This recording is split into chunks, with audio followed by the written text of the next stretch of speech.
to the Laughing Monkey Music Show. Today we have Michael Tinker Tierney from Riley. How are you? I'm doing good. You said that very well. Good job. I'm almost an amateur professional. It's So, not that much of a tongue twister, you know. well, it feels like I just learned it. It takes a long time. I'm very slow. It's been a little bit of time since we talked. How you been? Good and crazy busy. You just, I mean, mostly with good things, which is all right, you know. But and especially with some of this with Riley, we're actually leaving tomorrow to do some festival stuff in Michigan over the holiday weekend, and just booked this other really good event with the United Way coming up in Wisconsin that we're going to be Wow. their feature band and everything. So it's So all good let's, stuff and other things yeah. coming up. So Well, that's good. Let's jump into Riley because I don't know a lot about it. I've heard the music. I dig the music, but awesome. let's educate everybody now. Let's talk about Yeah. it. Okay. Some of the basic bullet points. Yeah. Riley has been a band since 2001. The band was named after Brian Riley, who was a founder of the band. He was in the band for literally weeks, passed away. The band was not named at that point in time.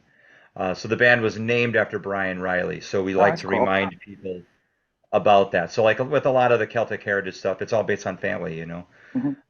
And he was an important part of the band and getting all the musicians together. Now, I did not know Brian Riley. I joined the band after Riley put out their first album, which is called Beyond the Pale. I was friends and colleagues with some of the members in the band. They absorbed me.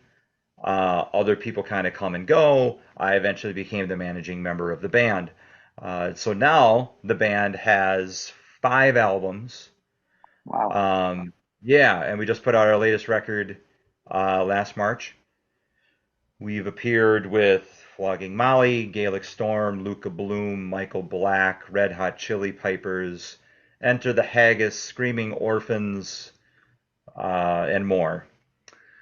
So that's good. We generally tour the Midwest, and by that we mean kind of from the Dakotas out to like Eastern Ohio, Michigan, down into Indiana, and all points in between. Though we're based in Milwaukee. So all the Um, farmlands are really big on the Celtic music?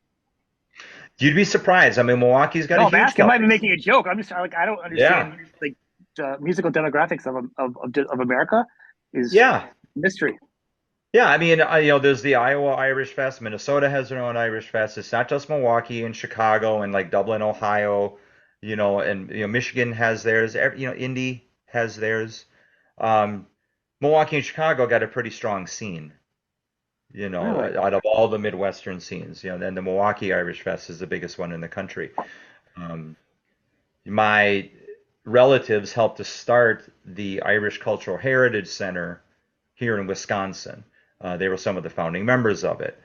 And they were Irish Rose and Irish Man of the Year and ran the Color Guard and in the Shamrock Club. So it's like it all kind of flows through.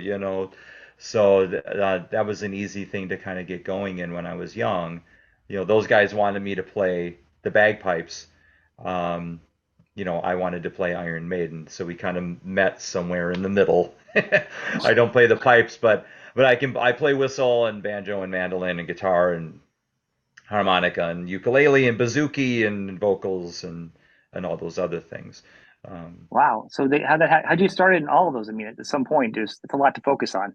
To be good at something, you know what I mean? You can't just anybody can say you pick it up and play it, but to be decent at it, I mean, yeah, well, I mean, okay, so for example, bouzouki, um, I was doing a solo gig with another Celtic trio here in Milwaukee, mhm.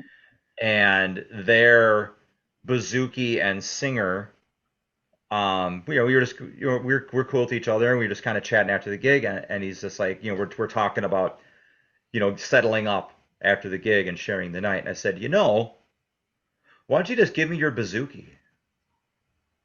And he's like, okay, yeah, I was gonna get a different bouzouki anyway, sure. So he gave me his bouzouki. So I started learning how to play it ever since. Now I tune my bouzouki slightly differently than like a Yeah. standard Celtic tuning bouzouki. It's not done in like a dadgad either. The G string on that bouzouki um, is tuned down a step. So I'm the weirdo that tunes their bouzouki differently, and it's not a Celtic tuning, and it's not a dadgad Is it tuning. drop D? Yeah, right. A You drop can, C. I It's a suppose. drop Celtic. It's a drop C. Yeah, it's pretty funny. So so Yeah. So so instead of getting paid, yeah. you traded for the So that's instrument just now. one example. Okay, that's cool. And then once you're good at one thing, I Yeah, I mean, was if you're just good at jamming some. I strings, you was can. just jamming some bouzouki stuff yesterday. So That's pretty cool. So doing it for a while and then looking for the band. Were you in other Celtic bands? So like people aren't aware, you were also in Metallica, and aren't you in another band? I don't. There's like a third band, right? yeah, it's an acoustic thing called trio Tinker Boys. Okay. It's a trio. Um, Riley does use some amplification. Tinker Boys generally does not. It's Yeah. kind of all acoustic, rootsy things like that. Similar. Okay. So first off, in fact, you have so many bands here, and you guys got to balance it out. Is it seasonal Right. for like or like yearly different times? Like, how do you find the time? And is there a better time for Celtic music than you doing rock Yeah, I music? mean, yeah, sure. Our March season last year started on like February 21st or something with Mardi Gras. Hmm. So that was our first show, was on Mardi Gras for our March season. But then it extends for like generally a month, but there's other times a year that just maybe like seem to be a little more active, like sort of August into early September. But I mean, Riley also has a holiday album, like a Celtic Christmas album. Yeah. So we do a lot of stuff with that too. We played a lot in July this year for some reason, so that's great. It's not just a March thing. Um, and like how with Metallica, I mean, we we've toured every time of But year, that was more, and yeah, that's more finding just a scheduled time for to fit all together. I'm kind of, you know, yeah, yeah, for sure. With Riley, all our band members are uh, pretty much in the Milwaukee area. Our fiddle player lives a little bit north, mhm. but we're all within 45 minutes of each other, I would say. Now, So so you see, is it more festivals or it's like I can see you guys play bars, a lot of bars, type of clubs, nice lounges. clubs, theaters, casinos, festivals. Um, we do a lot of corporate gigs, a lot of private events, actually, Really? with that band. Yeah, we're doing one this weekend in Michigan, in Traverse City. But then we're doing a festival the day before that in the UP. So we're just going up and over the UP in the Traverse City, and kind of around Lake Michigan, and then coming back home. Corporate gigs is a good circuit to get on. Yeah. Oh yeah. Yeah, it's cool. We've done all stuff. I mean, we've done stuff with Jameson, Tullamore Dew, Johnny Walker, uh, folks like that. And then we do other sorts of things like with the United Way, and promoting that gig. We literally haven't even posted that yet. I just got the link for this an hour ago. Yeah, So we need to put this up on our site, but yeah, that's in Wisconsin on October 21st, in a city called Fond du Lac. Um, that really does so sound. that's gonna be a really cool event. It's at a nice performing arts center, and it'll be cool. Now, How long have you been a member of the band?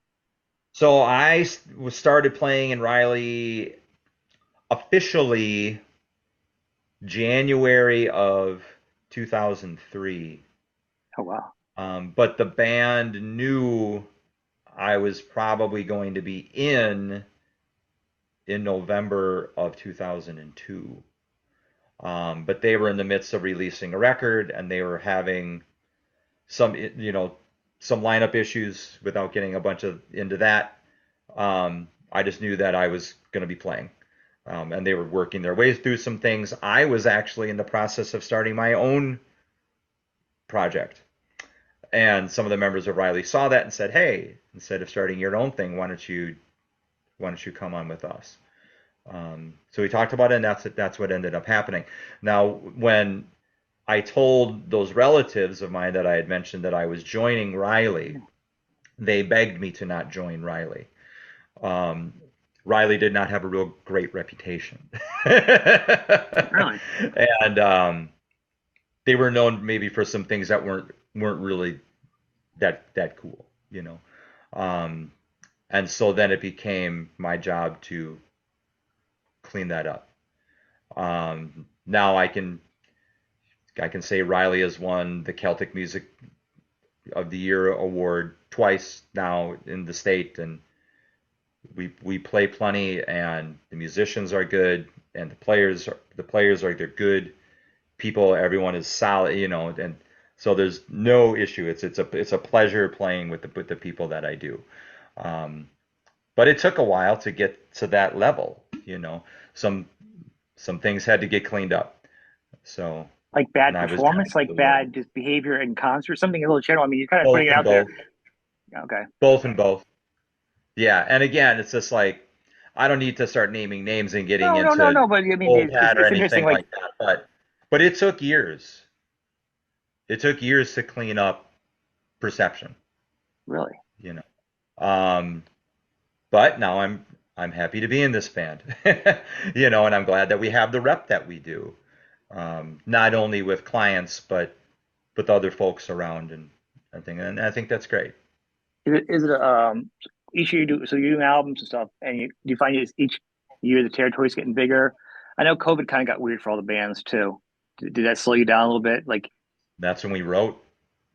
Not only were we but writing did it for hurt you Riley, guys but I was performing now, or did it make your fans more eager? no, not a lot. I mean, when COVID was happening, we were actually out of state when things started closing down. We do this yearly event for this Brooklyn-based biker gang, Hmm. and they relocated to Northern Illinois, and they're super cool. They're with this an outfit called Widow's Sons. That is the name of the outfit, and we're on break, and we're watching states close down, cities close down and stuff. And it's like, all right, well, we need to be at Purdue University in 2 days. Is this going to happen?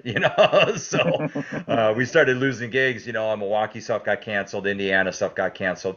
We just finished that last one in Illinois. We went home and that was it. Um, so COVID slowed things down, but then we started writing Dirty Pool, which is our latest Hmm. record, and I started writing a solo record and recorded it. So COVID didn't slow us down No, creatively speaking. It just closed us down, as far as playing wise, you know. Um, and every county was different with how they yeah, were handling it in Wisconsin. it's Milwaukee, Madison, Green Bay handled it differently than rural. well, I mean, because like coming out of it, and then it's more like with your band, it definitely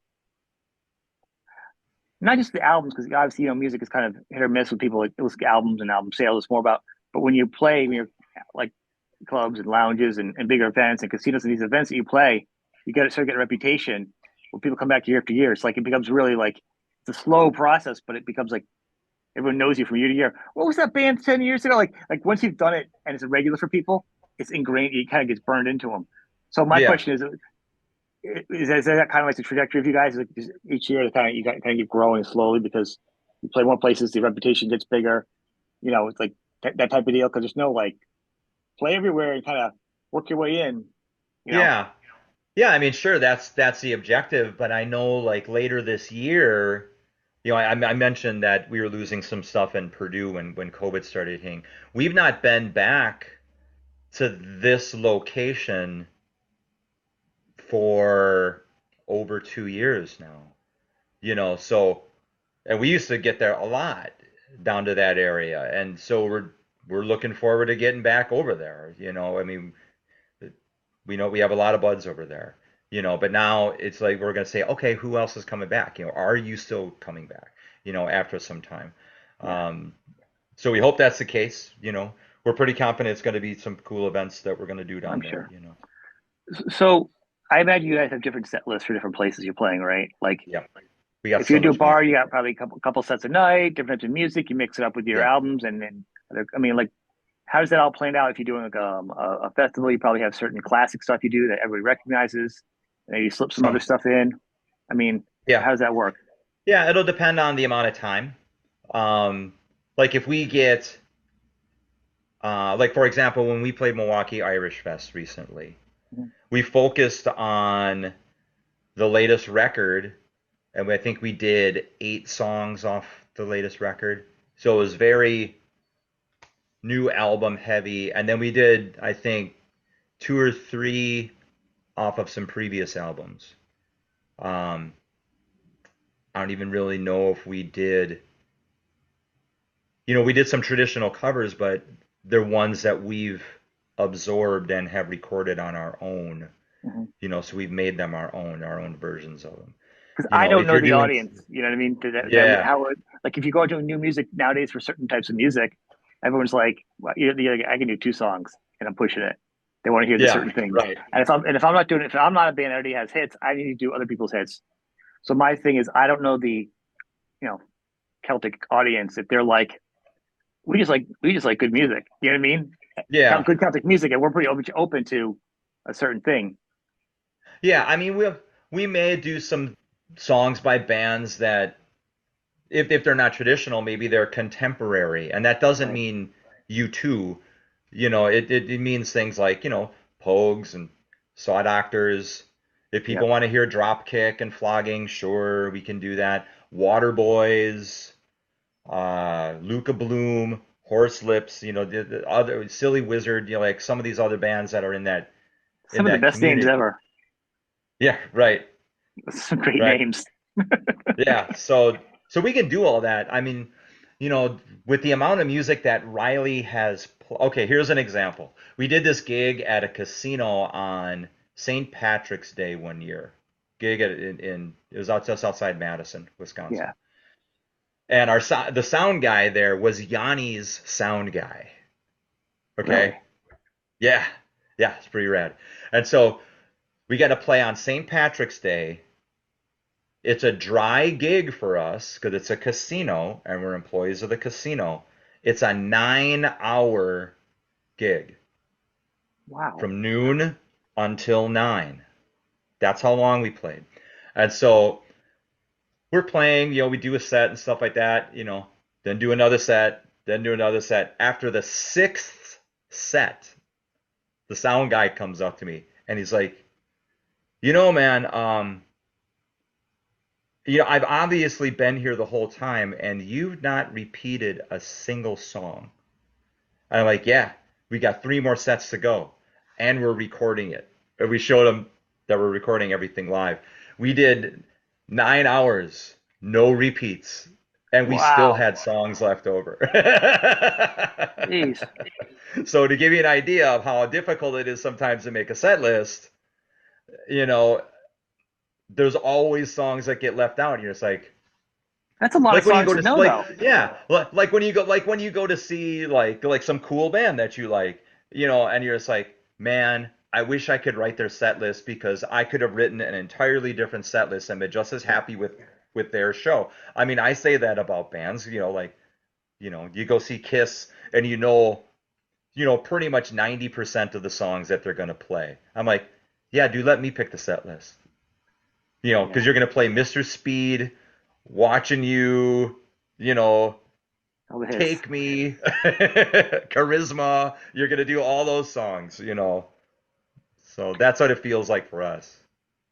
That's a lot, but uh, that's a lot of songs to learn, though, also. I mean, to practice and to know. Like a lot of bands will do an album and then they'll know 3 songs, so they play them a lot. But to keep practice and play 9 hours with all no repeats is a lot of, I would think it'd be a lot of practice or just a lot of root memory of every album for a very Yeah. long time. And it's just, you have insane memories, or you guys practice all the time and rotate. No, I mean a lot of it's in home because we believe that rehearsal is not time for practice. Rehearsal is time to rehearse. You practice at home. You do your work at home. Then you come to rehearsal with your guys or gals, because we've had women in the band. Right. Um, that's when you rehearse. So here's another one. When I joined Riley, right? Now, the caveat was we want you to be the lead singer, Mm-hmm. but we want you to play bass. Didn't play bass. I said, can I play guitar? I said, well, we have a guitar player. We really need you to play bass. I don't own a bass. So the mandolin player gave me his bass to rehearse on. And it's got these these old flat wound strings, they're not wound strings, they're the old flat wound strings. So don't worry about it. You don't need to be ready for like 4.5 months. All good. Well, that changed. 6 weeks later, I'm playing a gig and had to learn 45 songs on an instrument that I didn't play and do all the vocals. Thanks. That's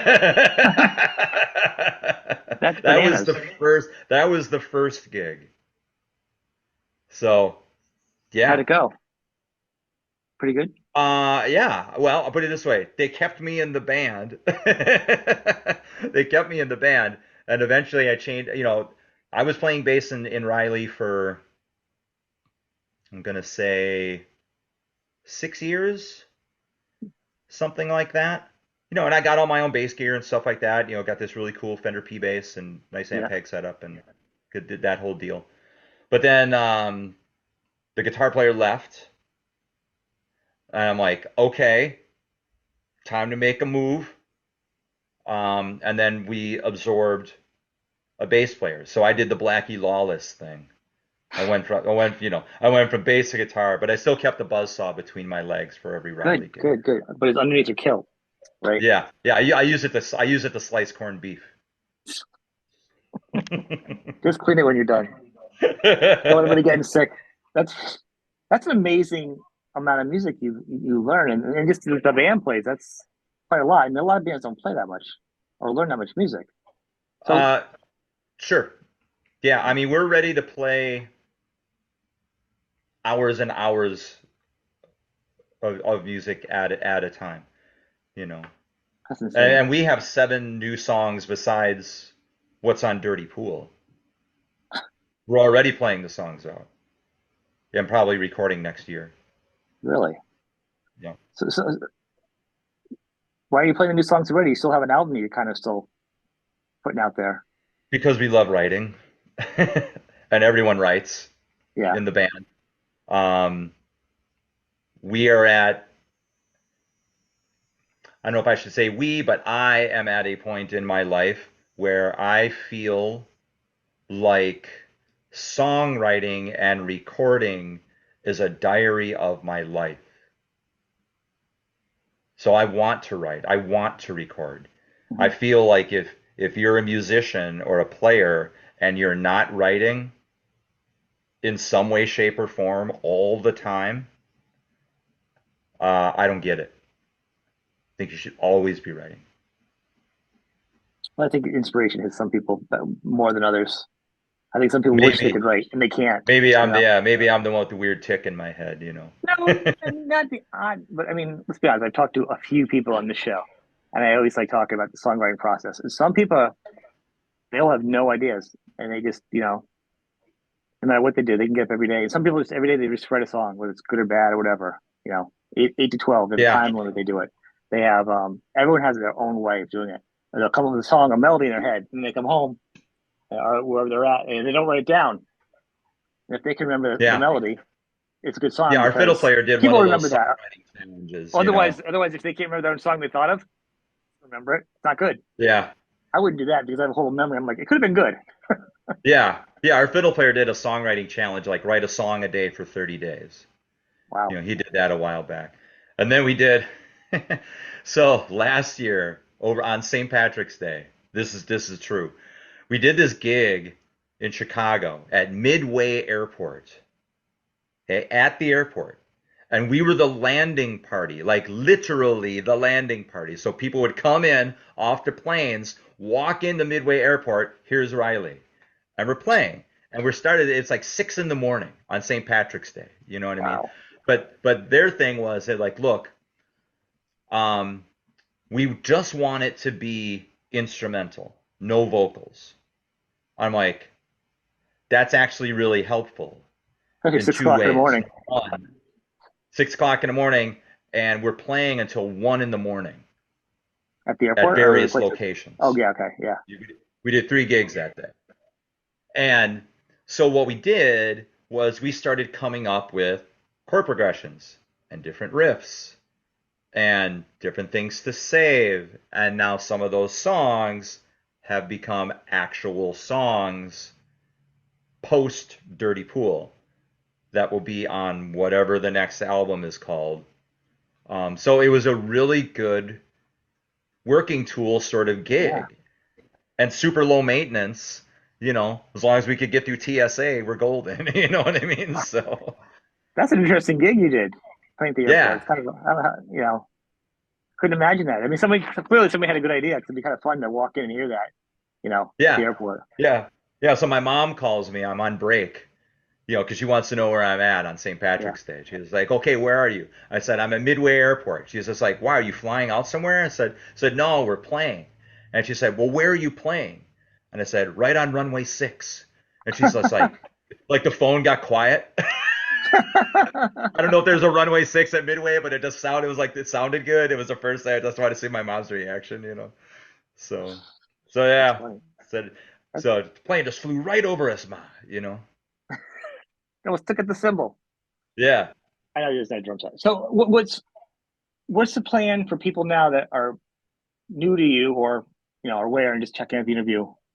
What are we looking at for the next couple, the future, short future?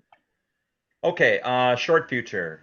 Um, Behind the scenes, we are going to continue to write starting in late September, Hmm. and we will continue that writing process. Um, don't have any idea when we would record, but I doubt that a new record would be ready for next March. Next March season, I don't see that happening. We Uh-huh. would do something later in 24. Um, as far as long-term stuff, I mean, we're continuing to play that Midwest circuit, you know. I mean, do we have other aspirations? Yeah, like Sure. And would like we break and the would circuit, we hit another circuit, try hooking up with another band. Might be similar, so you're in a new territory, yeah, kind of like what you did with your other band. yeah, You yeah, know, would we do that? Sure. We are awfully busy, doing what we do, so, and that's great. But there's always a new festival, there's always new places to do this at because the Celtic community and the Celtic craze is so big strong. up here, but one of the things that we sort of readily admit with Riley is we are not entirely steeped in tradition. Okay, we're rock and roll guys, that have some experience in the genre. So I don't want people to be mistaken by thinking that when they pick up a Riley record to come to see us, it's going to be, not to be ageist, but it's not going to be your grandma and grandpa's Riley. That's not what it is. It's Mhm. a rock band, you know. Um, Now we may not use a ton of distortion like Dropkick does, Right. you know, um, but it's a rock band, It is drums, bass, guitar, sometimes distorted guitar with effects, you know, fiddle and keyboards, and on album you're going to hear maybe some of the other traditional stuff, bouzouki, mandolin, penny whistle, the other things like that. So I don't want people who are new to the band or trying to figure out what we're about that it's like, oh, we're going to hear this traditional band. We will use traditional influence Mhm. and use some traditional songs, sure, but our own original music, that's not entirely steeped in tradition. Some of it is, lyrically speaking, or honing in some of I get those what you're saying. progressions. So yeah, so there's a difference in that. And some people, traditionalists, may get turned off by that. And then you're going to get some rock guys that don't understand it. So it's like, what side, how are you pulling in people from this side? How are you pulling in people from this side?